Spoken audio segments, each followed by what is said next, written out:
네, 오늘 본문은 아브라함에게서 시작되는 이스라엘의 족장 이야기, 소론에 해당되는 내용입니다.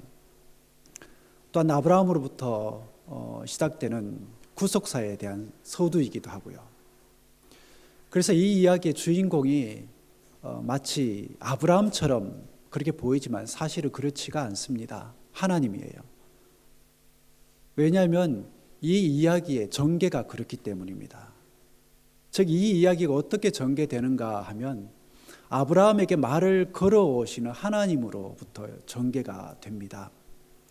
그런데 이 이야기를 가만히 들여다보면 이제 길을 떠나려고 하는 사람에게 거는 하나님의 기대, 그리고 소망, 약속이 담겨져 있다라는 걸 발견을 하게 됩니다. 결국 이런 기대와 소망 그리고 약속으로 인해서 아브라함은 이제 복이 있는 사람, 복을 누리는 사람, 복을 나누는 사람으로서 역사 속에 우뚝 서게 되었던 것입니다. 아브라함의 복은 떠남으로 시작이 됩니다. 그런데 특이한 것은 자기 스스로 원해서 떠난 게 아니라는 거예요. 즉, 하나님이 떠나라고 명령하셨기에 그 명령에 순종해서 떠나게 된 겁니다. 여호와께서 아브라함에게 이르시되 너는 너의 고향과 친척과 아버지의 집을 떠나 내가 내게 보여줄 땅으로 가라. 하나님의 이러한 명령이 있었기에 그가 떠나게 되었던 것입니다. 여러분, 떠난다는 말에는 어떤 의미가 있을까요? 말 그대로 어디를 향해 떠난다라는 의미도 있지만 그 속에는 버린다는 의미가 있습니다. 그렇지 않나요? 즉, 떠날 때는 반드시 무언가를 버리게 되어 있다라는 겁니다. 그렇다면 아브라함에게서 버려야 할 것은 무엇이었을까요? 오늘 본문에서 분명히 얘기를 하고 있죠. 고향, 친척, 아버지의 집, 그것을 버려야 됐었습니다. 이것들은 지금까지 그를 살게 해주었고 지탱하게 해준 삶의 자리들이었어요. 그런데 이것들을 그는 버리고 떠나야만 했습니다. 이게 어떻게 가능했을까요? 어떻게 오늘의 자신을 있게 해준 그 모든 것들을 박차고 일어날 수 있었을까? 그건 바로 아브라함의 자기 부정입니다. 자기 부정. 즉, 자신이 누리는 복은 자기 부정의 결단으로부터 시작이 되었다는 겁니다. 그러니까 버림으로써 얻게 되는 새 길에 그가 들어서게 되었다는 거예요. 그는 하나님으로부터 부름 받았을 때만 그랬던 게 아니라 그 이후로도 줄곧 자신을 부정함으로 얻게 되는 복을 누리며 그렇게 살았습니다. 본문에 보면 하나님이 아브라함에게 하신 이 명령이 두 가지 표현으로 나타나고 있는데 바로 떠나라와 가라는 표현입니다. 이 단어를 한데 품을 수 있는 단어가 히브리어는 레크르카라는 단어가 있습니다. 이 단어는 무슨 뜻일까요? 우선 이 말에는 너 스스로 가라는 것입니다. 너 스스로 가라는 뜻이 있어요. 그러니까 주변에 있는 친척들이나 친구들과 의논해서 야야, 어떤 모르는 존재가 나타나더니 나에게 이런 얘기를 했는데 내가 어떻게 했으면 좋겠냐? 갈까 말까? 네가 한번 결정해 줄래? 네가 한번 판단해 줄래? 그러지 않고 자신에게 주어진 상황과 하나님의 말씀을 붙들고 앞으로 나아가라는 거예요. 히브리서 저자는 이를 두고 이렇게 표현을 합니다. 믿음으로 아브라함은 부르심을 받았을 때에 순종하여 장래의 유업으로 받을 땅에 나아갈새 갈 바를 알지 못하고 나아갔으며, 즉 히브리서 저자가 이러한 상황을 이렇게 풀이한 것은 하나님의 말씀에 스스로 반응해 나가는 아브라함의 결단을 높이 평가했기 때문이에요. 레크르카라는 이 말에는 너 홀로 가라는 뜻으로도 새길 수 있습니다. 즉 주변에 있는 친척들이나 이 친구들을 의지해서 갈 것이 아니라 스스로 혼자 가야 된다는 겁니다. 그래서 그는 그 먼 이국 땅까지 혼자서 가게 된 거예요. 이때부터 그는 세상에 발을 딛고 살아가는 인생이었지만 세상에 속하지 않은 자로 살게 되었던 것이고 하나님의 소유가 된 백성으로서 살아가게 되었던 것입니다. 그랬기에 그는 이 세상에 대해서 외로운 존재가 될 수밖에 없었다라는 겁니다. 우리 믿음의 조상인 아브라함이 그런 존재였기에, 그렇게 삶을 살아갔기에 그의 길을 따라가는 우리 믿음의 사람들 역시도 그런 고독한 존재일 수밖에 없는 것이고, 그런 고독한 상황들을 우리가 충분히 즐길 수도 있어야 된다는 겁니다. 그래야 그가 누렸던 복을 나도 누릴 수 있게 되기 때문입니다. 아브라함의 복은 떠남으로 얻는 복으로만 그치는 게 아니에요. 왜냐하면 아브라함의 복은 하나님의 뜻을 쫓아서 앞으로 나아가는 삶을 통해서도 얻어지기 때문입니다. 그렇다면 아브라함은 어디로 나아가야 될까요? 하나님이 그에게 지시할 땅으로 나가야 됩니다. 즉 자신에게 보여주는 그 어떤 곳으로 그는 가야 된다는 거예요. 그렇다면 그곳은 어디일까요? 가나안 땅이지요. 그런데 이곳은 어떤 공간만을 의미하진 않아요. 하나님이 그에게 보여주는 것은 공간이자 동시에 차원입니다. 그러니까 하나님의 말씀을 이정표로 삼고 살기로 결단한 인생이기에 그는 지금까지 자신의 주관대로 살아왔던 삶의 방식과 생각에서 벗어나서 말씀을 따라가는 삶의 차원으로 이동하게 된 거예요. 이렇게 하나님의 뜻을 쫓아 살아가는 삶의 차원으로 이동해 살아가니까 결국 하나님이 그를 어떤 존재로 만드신 거예요? 복된 사람으로 만드신 거예요. 그러나 누구에게나 길을 떠난다라는 것은 결코 쉽지가 않습니다. 그게 여행이나 순례라면 몰라도 그동안 정들었던 곳을 떠나서 어디론가 이주해 살아간다라는 것은 굉장히 쉽지가 않습니다. 그랬기에 아브라함의 시대나 오늘도 우리가 살아가는 이 시대에 편하고 정든 곳을 떠나서 낯설고 거친 곳으로 간다라는 것은 일종의 도전과 같은 거예요. 그런데 이 아브라함은 그 도전을 당당히 받아들입니다. 어떻게 그럴 수 있었을까요? 뜻을 세웠기 때문입니다. 여러분들의 삶들도 한번 돌이켜 보십시오. 평탄하게 살아오던 삶을 하루아침에 이리 바꾸기는 쉽지 않지만 정말 강단을 가지고 굳은 의지를 가지고 뜻을 세우면 그게 삶을 180도 바꾸어서 새로운 길을 갈 때가 있었잖아요. 아브라함도 그럴 수 있었던 게 뜻을 세웠기 때문입니다. 바로 하나님의 말씀을 자신이 따라야 될 삶의 표대로 세웠기 때문입니다. 그랬기에 낯선 땅을 향해서 가는 그 걸음을 과감히 내디딜 수가 있었다라는 것입니다. 따지고 보면 하나님이 누군가를 부른 것은 그가 처음은 아니었어요. 아담을 부르셨고 노아를 부르셨어요. 하지만 아브라함의 경우는 달랐습니다. 왜냐하면 이 아담과 노아를 부르실 때는 그들을 축복하시면서도 그들이 살고 있는 곳을 떠나라고는 말씀을 하지 않으셨거든요. 그러나 아브라함을 부르실 때 하나님이 다짜고짜로 그가 살던 곳을 떠나라고 말씀하세요. 그럴싸한 그 어떤 이유도 설명하지 않고 말입니다. 그 대신 약속을 주십니다. 어떤 약속입니까? 그 속에 어떤 약속이 들어있는 거예요? 오늘 말씀 보면 그게 분명히 나타나죠. 그로 하여금 큰 민족을 이루게 하겠다. 그의 이름을 세상에 떨쳐서 그로 하여금 복의 사람이 되게 하겠다. 즉 하나님은 그로 하여금 그릇이 되게 하겠다라는 거예요. 어떤 그릇요? 하나님의 은총을 가득 담은 그릇이 되게 하겠다는 겁니다. 그 그릇이 되게 해서 많은 사람들에게 복을 유통하는 통로가 되게 하겠다라고 하나님께서 말씀하고 계신 거예요. 이것이 증명되는 표현이 바로 너는 복이 될지라는 표현인데, 이 표현은 히브리어로 너는 복이 되리라는 거예요. 복이 되리라.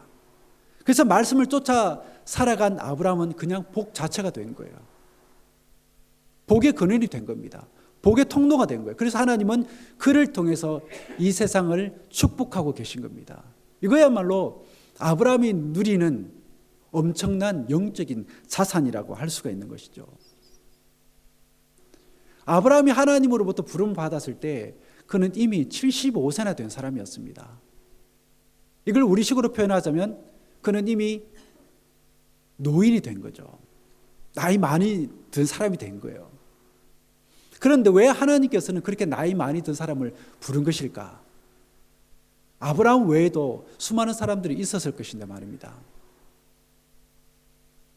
오늘의 본문이 그 부분에 대해서 우리에게 아무것도 말해주지 않기 때문에 우리는 그 부분을 알 도리가 없습니다. 하지만 곰곰이 생각해 보면 여기에 뜻이 있음을 알게 됩니다. 즉 노아의 시대에 노아가 의로운 자라고 그렇게 드러났듯이 하나님은 노아의 후손인 아브라함이 노아를 닮아서 그 속에 신실함이 있다라는 것을 이미 알고 계셨던 거예요. 그러니까 그가 나이 들어서 하나님의 음성을 들었을 때에 주저하지 않고 그 말씀에 응답할 수 있었던 것입니다. 이렇게 그는 나그네 인생을 시작하게 됩니다. 하나님이 가라고 하면 가고 하나님이 머물라 하면 머무는 그런 나그네 인생을 살아가기 시작했던 거예요. 그런 삶을 살았기에 그는 쌓아둘 것도 또 소유할 것도 없었습니다. 하지만 베풀 것은 많았습니다. 왜냐하면 하나님이 그에게 베풀 것을 많이 주셨기 때문이죠. 그것이 바로 아브라함의 삶이었던 겁니다. 그래서 그는 이제부터 복의 통로가 됩니다. 복의 통로가 될 뿐 아니라 복을 나눠주는 사람이 됩니다. 어떻게 그럴 수가 있었을까? 그건 그가 걸어갔던 길이 하나님의 말씀이었기 때문이에요. 하나님의 말씀이라는 길 위에 그가 걸어갔기 때문입니다. 하나님의 말씀을 길로 삼아서 그가 그 인생을 살아갔기 때문이에요. 아브라함이 길을 떠나기 전에 살았던 곳이 어디입니까? 하란이에요. 그리고 길을 떠나서 찾아갔던 곳은 가나안 땅입니다. 그 당시 하란에서 가나안으로 가는 길은 몇 가지가 있었습니다. 하나는 하란을 출발해서 다메섹을 지나 그 지중해 해변을 끼고 이집트를 향해 쭉 내려가다가 가나안으로 들어가는 해변길이 하나가 있었고, 또 하나는 다메섹에서 아라비아 사막 반도를 통해 쭉 이렇게 내려가다가 사막으로 들어가지 않고 트랜스 요르단의 이 그 산지를 관통해서 엘라세 이르는 이 왕의 대로가 있었습니다. 두 길이 있었죠. 사람들이 주로 많이 다니는. 이 길 모두는 많은 사람들이 다니고 있던 길이었기 때문에 잘 다듬어진 그런 길이었어요. 그러니까 다니기 아주 좋았다라는 것이죠. 그렇다면 아브라함은 이 길을 통해서 하란에서 가나안까지 갔을까요? 창세기 본문이 우리들에게 이에 대해서 얘기해 주지 않기 때문에 우리는 아브라함이 어느 길을 통해서 갔는지 아니면 제3의 길을 통해서 갔는지 우리는 알 수가 없습니다. 그러기에 아브라함이 어떤 길을 통해서 가나안까지 갔는지 우리가 궁금해하기보다, 그리고 그것을 우리의 관심사로 삼을 필요는 없습니다. 그보다 더 중요한 포인트가 따로 있기 때문이에요. 그게 뭐냐면 아브라함이 그 길을 어떻게 갔는가 하는 겁니다. 평탄한 길을 갈 때나 좀 험한 길을 갈 때나 그 순례의 시간들, 그 길을 아브라함이 어떻게 걸어갔는가 하는 거예요. 즉 차지하기보다는 누리려고 하고 가지려고 하기보다는 나눠주려고 하는 방식으로 자신에게 주어진 길을 아브라함이 걸어갔다라는 겁니다. 오늘 본문을 우리가 좀 더 깊이 이해하기 위해서는 1절부터 9절까지 맥락에서 오늘 본문을 살펴봐야 됩니다. 4절 이하를 보면 하나님의 말씀에 대해 이 아브라함이 어떻게 순종했는지, 어떻게 응답했는지를 우리가 알 수가 있는데, 떠나는 그의 모습을 보면 결코 단출하지 않았다라는 게 우리의 관심을 끕니다. 여러분들, 먼 길을 떠나는 사람은 어떠해야 됩니까? 그 짐이 가벼워야 돼요? 무거워야 돼요? 가벼워야 되죠. 고생길인데 가벼워야 되잖아요. 또 단출해야 됩니다. 하지만 그는 그렇지가 않았어요. 하란에 살면서 모은 모든 재산과 식솔들을 다 데리고 길을 났습니다. 본문이 이렇게 얘기를 합니다. 이 아브라함이 여호와의 말씀을 따라갔고 롯도 그와 함께 갔으며 아브라함이 하란을 떠날 때 75세였더라. 아브라함이 그의 아내 사레와 조카 롯과 하란에서 모은 모든 소유와 얻은 사람들을 이끌고 가나안 땅으로 가려고 떠나서 마침내 가나안 땅에 들어갔더라. 하란을 떠나 가나안으로 가는 그의 모습을 보면 단순한 여행이 아니라 일종의 이민이라는 사실을 알게 됩니다. 즉 혼자 간 게 아니라는 것이죠. 자신에게 딸린 모든 그 식구들을 데리고 갔다라는 겁니다. 그러니까 단순히 거주지만 옮긴 게 아니라 삶의 차원까지 옮기고 있다라는 겁니다. 여러분들 삶의 차원을 옮겼다라는 말 속에 어떤 의미가 있는지 그의 삶을 통해서 한번 여러분들 생각을 한번 해보세요. 이렇게 해서 떠난 그의 길은 아주 먼 길이었을 텐데 마치 단숨에 달려온 것처럼 성경은 그렇게 표현하고 있어요. 떠나는가 싶더니 어느새 가나안 땅에 도착을 한 거예요. 성경을 다시 한 번 더 보겠습니다. 5절입니다. 가나안 땅으로 가려고 떠나서 마침내 가나안 땅에 들어갔다. 그러니까 가나안 땅을 떠났는데 바로 도착을 한 거예요. 성경이 이렇게 표현합니다. 저자가 이 표현을 통해서 뭐를 읽는 사람들로 하여금 전달하려고 했던 것일까?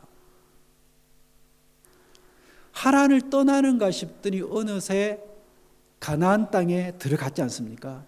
즉 아브라함이 가나안으로 이주하는 이 사실 한 구절로 압축해 놓음으로 해서 그가 얼마나 하나님의 말씀을 열심히 쫓아갔는지를 우리에게 보여주고 싶은 거예요.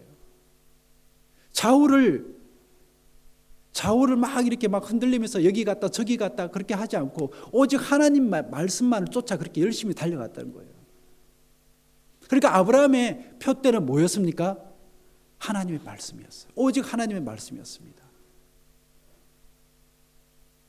이런 그의 마음을 알 수 있는 대목이 바로 6절과 7절인데 아브라함이 그 땅을 지나 세겜 땅 모래 상수리 나무에 이르니 그 땅에 가나안 사람이 그 땅에 거주하였더라. 여호와께서 아브라함에게 나타나 이르시되 내가 이 땅을 내 자손에게 주리라 하신지라. 자기에게 나타나신 여호와께 그가 그곳에서 제단을 쌓고 가나안 땅에 가서 그가 가장 먼저 한 게 뭡니까? 하나님을 찾아간 거예요. 하나님을 찾아서 하나님께 예배드리는 겁니다. 그가 하란을 떠나서 가나안까지 가는 여정과 가나안에 도착해서 그가 한 가장 먼저의 행위를 여러분들 생각을 해보면 아브라함이 그 마음을 알 수가 있는 거예요. 여러분 어떤 장면이 떠오르십니까? 자기 식구들을 데리고 오는 아브라함을 기다리고 계신 하나님.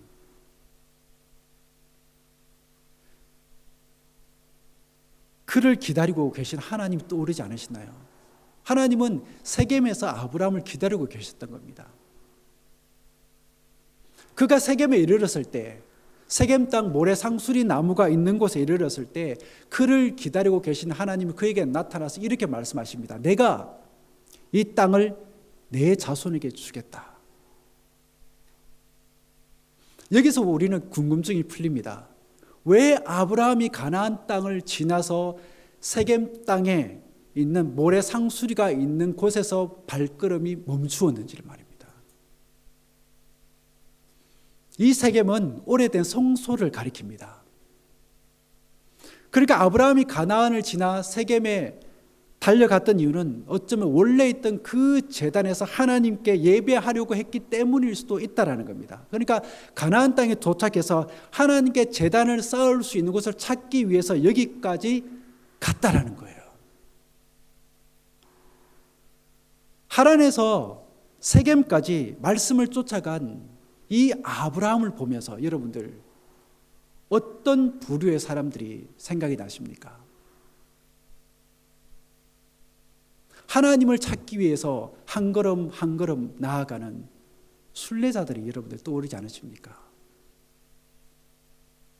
그는 하란에서 세겜에 이르는 그 험한 길을 따라 내려가면서 그의 이주가 단순한 이사가 아니라는 사실을 우리는 짐작하게 됩니다.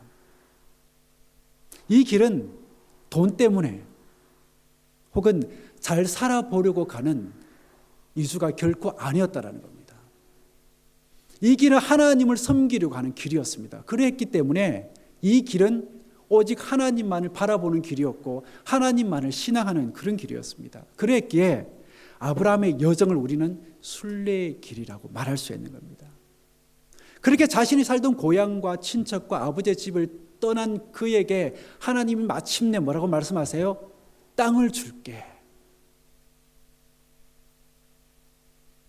지금 그가 발을 딛고 서 있는 그 땅을 너의 후손에게 주겠다고 하나님이 다짐하고 계신 겁니다. 여러분, 하나님이 누구십니까? 하나님은 온 땅의 주인이세요. 그 하나님으로부터 그는 이런 가슴 벅찬 소리를 듣게 된 것입니다. 말하기보다는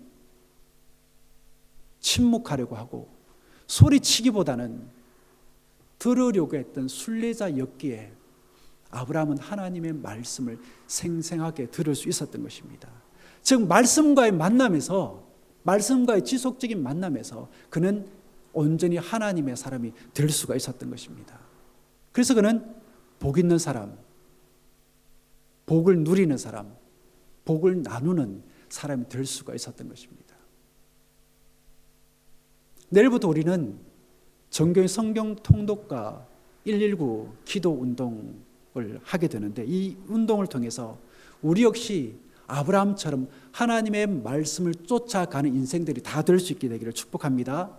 그리고 그런 영적인 순례의 시간을 통해서 아브라함이 만났던 그 하나님을 나도 만나서 나의 내면이 달라지고 우리의 삶이 달라져서 하나님의 나라가 우리의 영혼과 삶 그리고 우리 공동체 내에 확장되어질 뿐 아니라 그 누가 보더라도 하나님의 나라는 이런 것이구나 라는 것을 우리가 체험하며 볼 수 있게 되기를 축복합니다. 기도하겠습니다.